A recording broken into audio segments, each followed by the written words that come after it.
끊어서 본 것처럼 우리 저번에 이제 먼저 신문 보도록 할게요. 이제 신문도 딱딱딱 끊어져요. 네, 그잖아요. 네. 한성순보 우리 친구 좀 공부 좀 하고 왔는데 한성순보.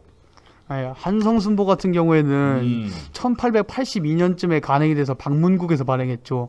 그리고 이 한성순보 할 때 이 순 쪽이요 열을 순자라고 하거든요. 이야.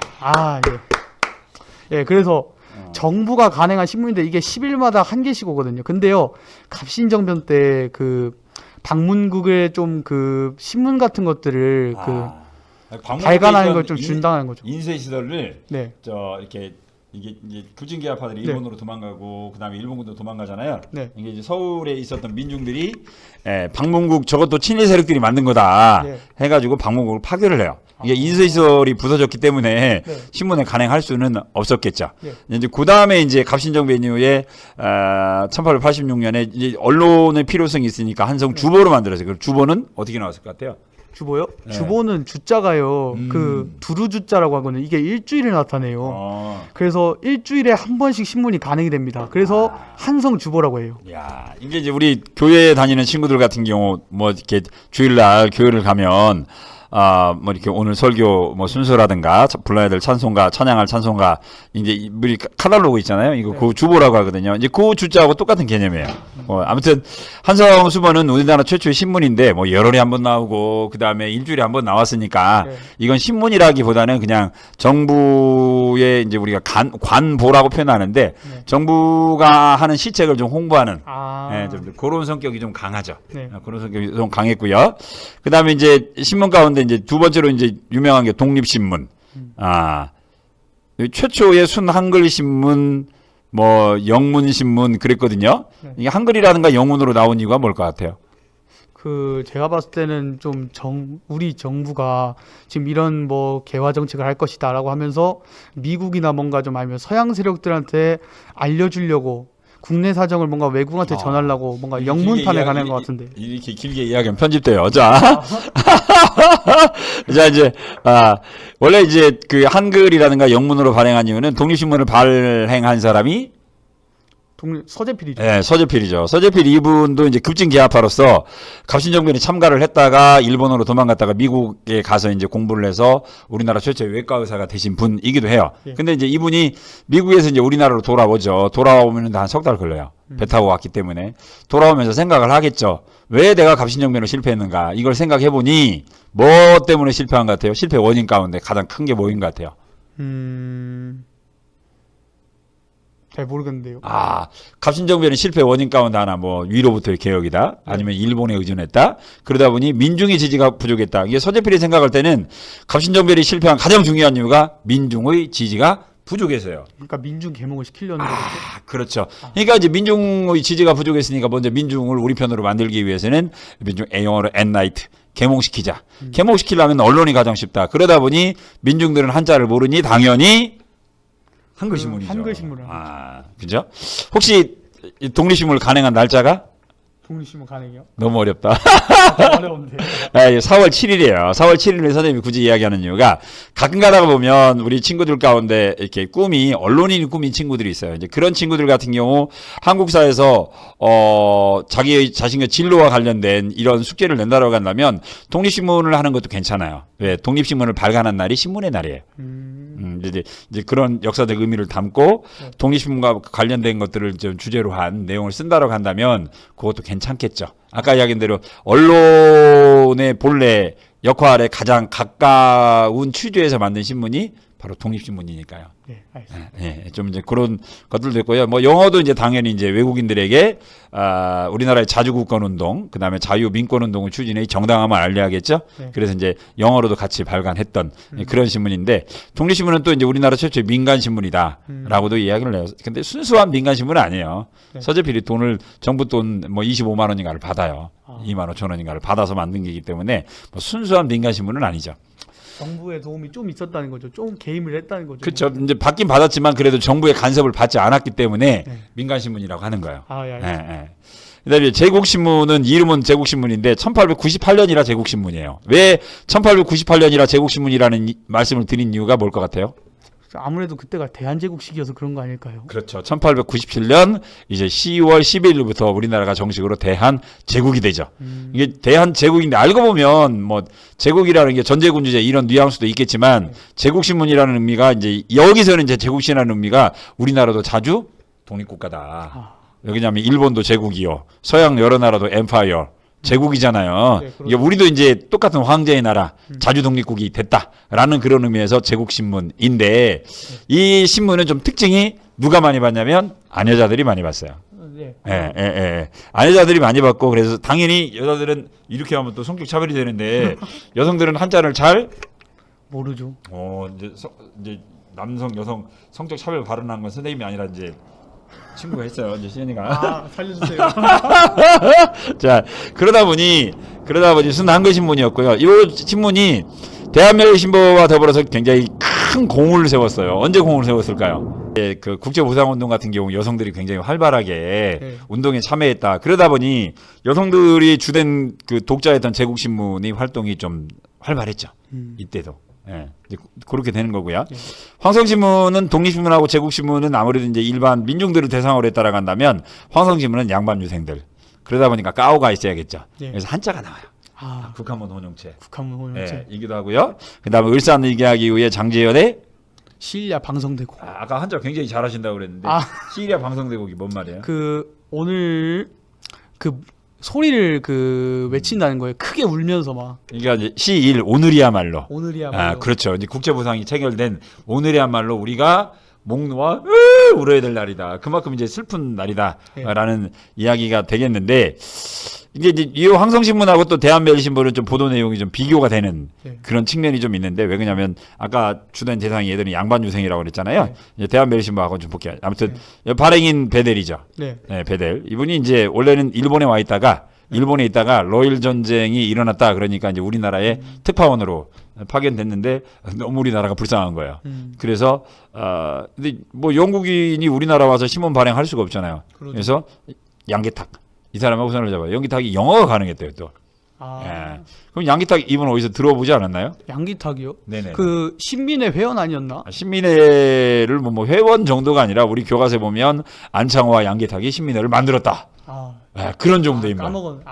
그런 정도. 실수했네. 그런 정도 인물이고요. 또 우리 양기탁은 또 국제보상운동에도 또 적극적으로 참여했던 그런 분이에요. 그러다 보니 이 대한매일신문은 요 신민회하고 아주 밀접한 관련성이 있는.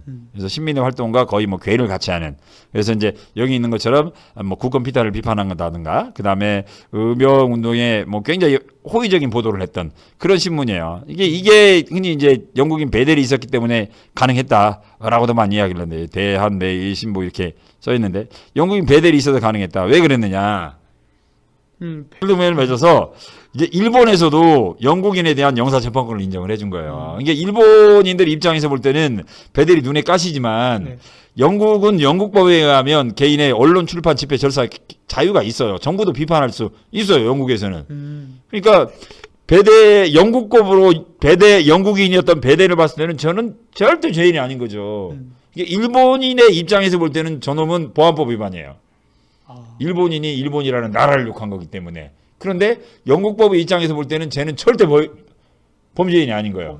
그렇죠. 그러니까 이제 그 일본하고 영국 사이도 영사 재판권이 체결되어 있었기 때문에 이제 그 베델은 우리나라에서도 마음대로 활동을 할 수 있었죠. 그러죠. 베델 진짜 대단한 사람 같아요. 진짜. 근데 베델의 한글 이름은? 예? 베델의 한글 이름은 배설이에요. 배설? 그 옛날에 그 임진왜란 때 그 배 열쇠책 갖고 도망갔던 친구와 경상우 비슷한데 아무튼 뭐 이름이 화장실하고 좀 비슷해서 좀 그래요. 생각보다 재밌죠. 이렇게 같이 오면서 하니까. 좀 살짝 초반에 좀 떨렸는데 좀 재밌는데요. 자, 한국사와 이제 국어 연구 보도록 하겠습니다. 정부 한국사 교과서를 편찬했다. 아무래도 이제 우리 이제 1895년 교육입국조서 있었죠. 95년 1월. 그다음에 이제 1890 똑같은 5월 이제인데 95년인데 이제 소학규령이 반포돼서 이때부터 이제 소학교가 만들어지거든요. 그러면서 이제 한국사 이제 교육 실시하죠. 자, 정부는 교과서를 편찬했고 신채호, 을지문덕전 이순신 장군 뭐 이런 전기를 쓰신 분으로도 유명하기도 하고요. 신채호. 대단하네. 그다음에 또 신채호가 또 이것도 써요. 월남 망국사. 아, 그 베트남 그 망한 거예요, 그거? 예, 이게 월남이 언제 망한지는 솔직히 좀 모르죠. 예, 이게 이제 월남이 언제 망했냐면 월남이 개항을 한 건 네. 1860년 사이공 조약으로 개항을 해요. 1860년. 이게 왜 우리보다 먼저 개항을 했죠. 우리가 1876년이니까. 근데 이제 월남이 언제 망했냐면 1885년에 후예 조약이라고 있어요. 이게 월남인들 전체가 후예하고 있죠. 조약 이름이? 후회줘요. 와, 후예하고 있어요. 아, 너무 재밌습니다. 아, 그래요? 너무 재밌어요. 예, 좀 약간 당황했죠. 네? 약간 당황했죠. 후예조약. 아니. 그래서 이제 그 지명이에요. 이제 다낭 옆에 있는 도시인데 후예 조약이 체결되면서 베트남이 프랑스의 보호국이 돼요. 그러니까 개항한 지 1860년에 개항해서 85년이니까 25년 만에 베트남 망해요. 이게 우리는 베트남보다 16년 늦게 개항을 했죠. 아직까지는 망하진 않은 거예요. 그러면 베트남이 우리 선배죠. 네. 우리보다 먼저 열었고 우리보다 먼저 망한 거예요. 네. 그럼 선배를 통해서 우리는 뭐 해야겠어요? 배워야겠죠. 망해야겠죠. 이런. 그래서 월남 망국사라는 책을 원래는 실제적으로는 이제 중국인 량치차오라는 사람이 썼어요. 이제 이걸 신채호가 이제 번역을 한 거죠. 번역을 해서 우리는 절대 월남을 답습하지 말자라고 했지만 답습하죠. 그다음에 이태리 건국 삼벌전. 이게 이태리 같은 경우도 1860년에 나라가 독립을 해요. 예, 얼마 안 되죠. 우리 입장에서 볼 땐. 그러죠. 예, 이제 그래서 이태리는 오스트리아와 그다음에 프랑스의 지배로부터 어떻게 벗어났는가. 그래서 이제 그 세 명의 영웅, 뭐 가리발디와 같은 사람들, 이제 그런 사람들의 책을 번역을 해서 민족주의 역사학을 일으키는 이제 그런 역할을 많이 했죠. 신채호 선생님이. 근데 이제 이 신채호 선생님이 썼던 책 가운데 굉장히 유명한 책은 독사실로. 어이씨 링크 잘못 걸렸네. 아이고. 어디 한번 볼까? 네, 독사신론이라는 책이에요. 독사신론. 이거하고는 뭔지 하나도 모르겠다. 그죠? 말이 너무 많아요. 말이 많죠. 신채호 선생님이 대한매일신보에 썼던 독사신론의 서론인데 아무래도 이제 아까 이야기한 대로 그 대한매일신보는 우리 민족운동하고 굉장히 친한 신문이었기 때문에 그냥 뭐 문자 그대로 이야기하면 독사신론은 역사서술의 중심은 왕조가 아니라 민족이다. 민족 중심의 역사서술을 이야기를 해요. 근데 그래서 이제 그 독사신론의 서론에 굉장히 유명한 말을 써요. 신채호 선생님이. 역사는 아와 비아의 투쟁이다. 역사는 우리 민족과 다른 민족 간의 끊임없는 투쟁이다. 이제 약간은 변증법적 논리를 이용해서 이제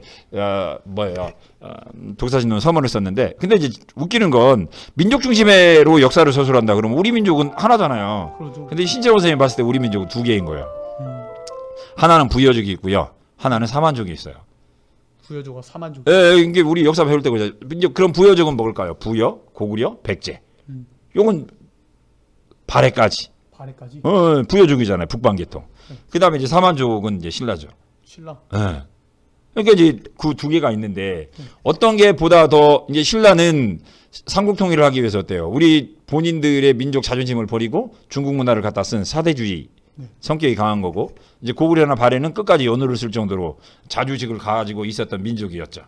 그죠? 요 두 개 부류가 있는데 문제는 요 둘이 꽉 충돌을 했어요. 조선 역사 1000년대 최대의 사건이라고 이야기한 게 바로 뭐냐면 묘청의 서경천도 운동이에요. 그러니까 이제 신채호 선생님이 봤을 때 마지막 그 부여족은 묘청 서경파고요. 그다음에 이제 신라 사만족이죠. 사만족은 뭐라고 본 거예요? 경부식의 개경파죠.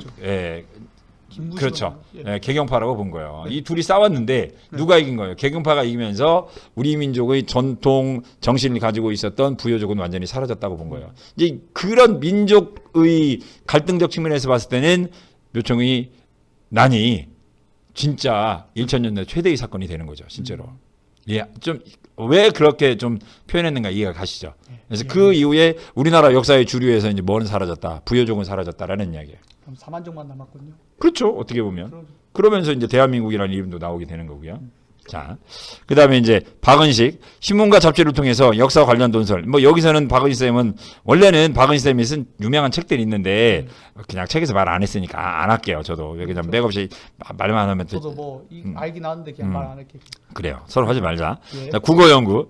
자, 갑오개혁 이후에 공문서에 국한문을 혼용해 사용했고, 그 다음에 독립신문과 제국신문들이 순 한글신문을 발행을 했어요. 근데 이때 뭐 독립신문, 제국신문, 한글신문 발행하고, 갑오개혁에서도 공문서를 뭐 한글로 해갖고 만들었는데, 이때 초등학교를 다녔으면 뭘 안 했냐면, 받아쓰기 시험을 안 봤어요. 받아쓰기 시험을 안 봤다고요? 왜? 말이 돼요 그게? 왜 받아쓰기 시험을 안 봤냐면, 네. 우리말 표기법이 통일이 안 돼 있는 거예요. 아, 그냥 소리끌대로 써도 돼요. 네. 그냥 받아쓰기야 그러면 다 우리 C 있죠. 네. 다 쓰기 그래도 되는 거예요. 디귿받자 이렇게 안 써도 되죠. 왜 그냥 통일이 안 됐으니까. 실제로 우리가 알고 있는 한글 맞춤법 통일안이 만들어진 것은 1933년이에요. 아직까지는 이게 세종대왕이 한글을 만들긴 만들었는데 정부 차원에서 한글에 대한 연구가 전혀 안 된 거예요. 좀 불쌍하죠. 사용하긴 했는데 이제 버림받았던 거예요 그동안. 그러다가 이제 우리말 표기법 통일 방안이 필요했고 그래서 1907년에 국문연구소를 만들었고 여기서 활동하신 분이 그 유명한 이제 주시경 선생님이 되는 주석영 거예요. 선생님. 그죠? 유길준 선생님도 유길준 선생님이 없네. 예, 뭐 유길준도 있긴 있어요. 예. 근데 이제 실제로는 이제 우리 한글 발전에 이제 가장 큰 공헌을 한 거는 이제 우리 주시경 선생님, 주한샘이라고도 표현하죠. 주한샘. 예, 이제 본인 이름을 바꿔버려요, 그냥. 한자 이름 썼다는 것 자체를 수치로 여기는 거죠. 그래서 시경을 한샘, 순 한국말로 바꾸십니다. 그 아세요? 저분이요. 그 주시경 선생님이 한글이라고도 이름을 또 바꿨거든요. 우리나라 말에. 네. 그러니까 이게 원래는 언문이라고 했었죠, 그냥. 네, 언문이라 했었죠. 이제 한글은 이제 가장 큰 글자. 라는 위대한 글자, 뭐 이제 그런 의미를 갖는 거죠. 그다음에 이제 문학과 예술. 아까 이제 신소설과 신체시 이 두 개의 특징은 뭐냐면 이거예요. 언문일치의 문장 사용. 그렇죠. 언문일치라는 게 특징이에요. 이제 그동안 우리나라의 문화는 언문일치가 아니라 언문이치였어요. 왜냐하면 말은 한글로 하고 쓰기는 한자로 썼잖아요. 네, 그러죠. 정말 요즘으로 따지면 조선시대 양반은 저절로 이기국을 하는 거예요. 그래서 고전소설, 근대소설로 넘어갔다. 대표적인 신소설 이인직의 혈흔후 1906년. 그죠? 그 다음에 안국선의 금수회의록. 동물들이 회의를 해요. 뭔가 살짝 뭔가 이소부화 느낌 살짝 나네요. 약간 나죠. 왜 그러냐면 동물들이 봤을 때 이 동물의 눈으로 본 인간 세계예요. 옛날에 이거 수능에서 한번 나왔어요. 인용문으로. 그 다음에 최남선의 해에게 소년에게 1908년 신체시. 혹시 뭐 이거 배웠어요? 아니 안 배웠는데. 저는 이제 해계 소년에게 혹시 나중에라도 인터넷 가서 뒤져보시면 해계 소년의 시작이 이렇게 촥 그래서 저는 이 해계 소년의 이것만 보면 꼭 싸다고 맞는 듯한 파도가 와서 슉 와가지고 파도하고 이렇게 쫙 때리면서 파도가 딱 일잖아요. 네. 그 부분을 묘사를 했어요. 근데 그 파도가 바위를 딱 때리는 순간이 꼭 이렇게 어릴 때 빰 맞던 아름다운 추억.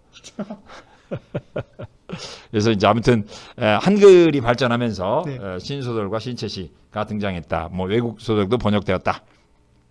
음악, 뭐 상가, 교회 찬송가하고 비슷해요. 원각사라는 서양식 극장이 만들어졌다. 네. 그래서 이제 연극, 그 다음에 서양식 화법이 도입됐다. 뭐 이런 뭐 솔직히 낼 것도 없어요. 뭐 유아 뭐. 네. 종교 이제 갈게요. 종교. 개신교는 기독교고 천주교는 개톨릭이죠. 네. 그죠? 교육 발전과 서양 의술에 보급했다. 이게 교육 발전과 서양 의술은 조금 개신교가 가까워요. 개신교가. 개신교. 예. 그다음에 이제 이 천주교는 고아원, 양로원, 언론 활동. 그래서 이제 경향신문이 천주교 계통의 신문이었어요. 프랑스 선교사가 그 천주교 딱 전파시키고 뭐 경향신문 만들었다고 들었습니다. 예. 그리고 이제 고아원들 이제 성당 부설 이제 그건 좀 이제 천주교에 가까워요. 그다음에 개신교는 교육과 의학 이렇게 보시면 되겠고요. 동학은 원래 동학이었는데 손병희가 1905년에 천도교로 이름을 바꿔요. 천도교. 네. 천도교로 이름을 바꾼 이유가 뭐가 있냐면 일진회가 1904년에 만들어져요. 1904년에 일진회가 만들어지면서 얘들이 이제 친일 행각을 했고요. 네. 이제 대표 회장이 이용구입니다. 근데 이제 이용구가 이제 일진회를 만든 이유가 이제 1904년까지만 해도 동학혁명이 일어난 게 1894년이니까 네. 이제 이때 10년이 지났죠. 근데 정부로부터 동학교도들은 아직도 범죄자였어요. 이게 이제 동학을 믿는 그런 사람들 입장에서 볼 때는 합법적인 종교 활동을 하고 싶었던 거죠. 그걸 누가 끼어들어요? 일본이 끼어들은 거예요. 그래서 우리가 동학을 합법화 시켜줄게. 그러니 너도 우리를 협조해줘. 해가지고 만들어진 게 바로 일진회예요. 일진에 네, 이게 종교의 자유하고 나라하고 맞바꾼 거죠. 나쁜 놈들이죠. 야, 처벌 받아야 돼요, 그 놈들. 근데 아무튼 그래요. 일진회. 그러자 이제 일진회가 등장하니까 손병희가 동학 이름을 천도교로 바꾼 거예요. 일진회하고 순수 민족 종교로 있을 동학의 정신을 간직하고 계시는 분들을 서로 뭐하기 위해서 구별하기 위해서 천도교라고 만들었고요. 그다음에 이제 천도교가 발행한 신문은 천도교요? 그 신문 이름이 만세보요. 만세보. 그다음에 이제 이 천도교는 인쇄제를 하나 갖고 있었어요. 그게 바로 뭐냐면 보성사예요. 보성사. 보성사고요. 그다음에 나중에 보면 이제 우리 그 고려대 있죠. 고려대를 옛날에 보성 전문 그랬죠. 고려대를 보성 전문이라고 그랬어요. 연세대를 연희 전문이라고 했고. 근데 선생님이 왜 이야기를 하냐면 그 고려대를 처음으로 만든 게 동학이에요. 오. 동학이에요. 아, 그래요? 예, 그러니까 고려대는 어떻게 보면 뿌리가 이제 동학과 관련이 있는 그런 학교인데 천도 이제 동학에서 이제 그 고려대 이제 보성 전문을 만들었다가 보성 학교를 만들었죠. 그러다가 이제 1923년에 학교 운영이 좀 힘들어져요. 그래서 그 당시 동아일보를 가지고 있었던 김성수에게 학교를 경영을 위탁을 한 거죠. 파는 건 아니에요. 그냥 우리 학교가 힘드니까 네가 학교를 받아서 좀 더 발전을 시켜줘. 하고 김성수가 그걸 받아가지고 보성 전문, 진짜 오늘날 고려대로 발전시킨 거죠. 그래서 이제 그런 의미에서 이제 고려대학교가 민족학교. 이제 연세대는 아무래도 이제 세브란스 병원과 합쳐지면서 서양 선교사들이 만든 학교. 그래서 이제 연세대학교는 좀 아무래도 이제 신식학교. 그런 뉘앙스가 좀 강하죠. 이제 고려대들이 고무신 신고 한복을 입으면 연세대들은 구두 신고 양복 입는다. 이제 그런 이유가 바로 이제 초창기 학교 시작에서부터 이제 그렇게 된 거예요. 고려대는 진짜 우리나라 토종학교인 것 같네요. 진짜. 그렇죠. 토종이에요, 딱. 그래요? 그다음에 이제 가고 싶어요. 그러세요? 그건 이제 알아서 하시고. 자, 불교 봅니다. 이제 한용운 선생님 있죠? 네, 한용운, 네. 님의 침묵 뭐 그런 거. 불교 자주성 회복에 누리겠다. 이 이야기는 무슨 이야기냐면 아까 이제 동학 일진의 이야기 했잖아요. 네. 근데 이제 조선이라는 나라가 불교를 뭐 했어요? 억불숭이였잖아요. 불교를 억압을했죠. 그래서 스님들은 사대문안 옆에 못 들어가게 했어요. 그리고 도시에 사찰 건물도 못 짓게 만들었고요. 그다음에 정부로부터 지원을 받지 못하니까 조선시대 불교는 다 쇠락하죠. 그러니까 이제 불교도 이렇게 정부의 도움을 받고 싶은 거예요. 그럼 동학 아까 일진이하고 똑같다고 그랬죠. 그러면 이 불교에 누가 접근했을까? 당연히 불교예요? 그 정부? 일본 놈들이 접근한 거예요. 일본 놈들이. 야, 우리가 시주돈도 줍고 사찰도 새로 지어주고 그다음에 야 너희들 도성안도 마음대로 들어가게 해줄게라고 일본 아이들이 접근을 한 거예요. 자기들의 침략을 이제 하는 수단으로서 종교를 이용하기 위해서. 그래서 불교의 자주성이라는 단어가 이제 등장을 하는 거예요. 일본으로부터 벗어나자. 그래서 조선불교 유신론이라는 책을 쓴 거고요. 우리 조선불교는 새롭게 태어나자. 우리 그러면서 이제 더 강조하는 게 뭐냐면 우리의 불교는 마치 진을 수선사 결사운동이 있죠. 우리 고려시대처럼 순수불교로 돌아가자. 그죠? 순수불교로. 불교에 뭔 돈이 필요 있냐. 빈손으로 왔다 빈손으로 가는 건데 먹고 싶으면 우리 스스로 밥 갈자. 그래서 우리의 불교의 참모습은 참선이다. 정신을 깨끗하게 하자. 조선불교 유신론을 제창을 하는 거죠. 즉 일본이 이제 돈으로 불교를 유혹을 하려고 하니까 여기에 대해서 이제 한용우 선생님이 이제 반론을 내놓으신 거죠. 그다음에 이제 유교입니다. 아까 국문 박은식 선생님 이야기했잖아요.